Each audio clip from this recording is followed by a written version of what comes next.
cha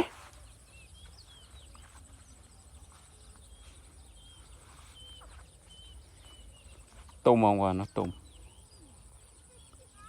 tôm á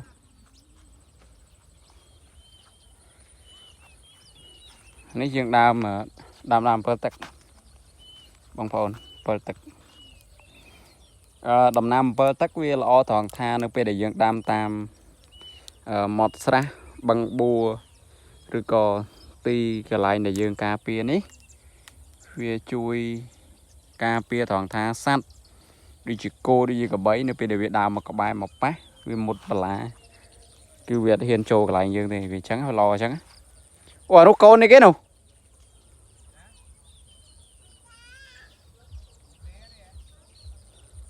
អូអាហ្នឹងប្រវត្តិអីបាទ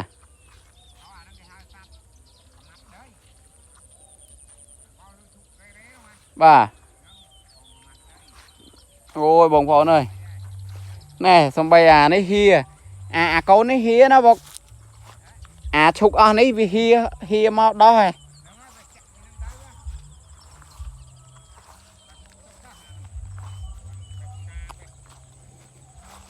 ផ្កាស្អាតណាបងប្អូនអើយប៉ុន្តែវាអត់មានគៀកដៃសោះហ្មងមានឆ្ងាយដៃចង់ថតអាប់ឡូតលើ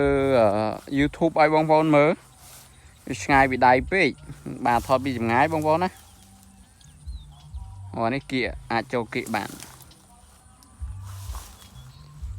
តំបន់នេះសម្បូរឆ្លើងណាបងប្អូនណាឆ្លើងច្រើនពេកខ្ញុំខ្លាចឆ្លើងនៅចុះទឹកឆ្លើងទៀមឯងចោល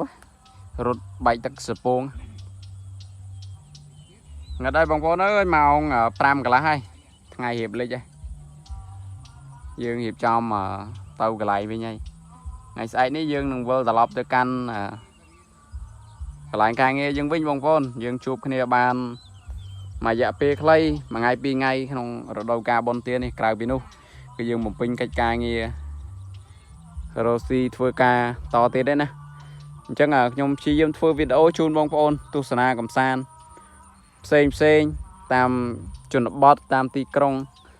តាមមជ្ឈដ្ឋាននានាទីកន្លែងណាអាចថតបាន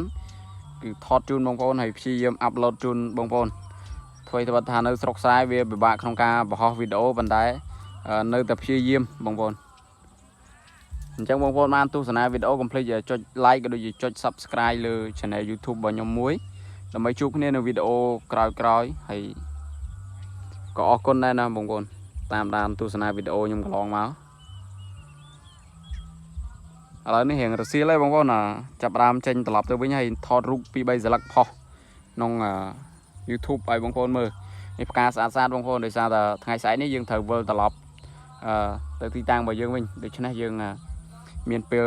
បានតែល្ងាចនេះទេបងប្អូនហ្នឹងហើយអរគុណច្រើនបងប្អូនជំរាបលាជួបគ្នានៅវីដេអូក្រោយបាយបាយ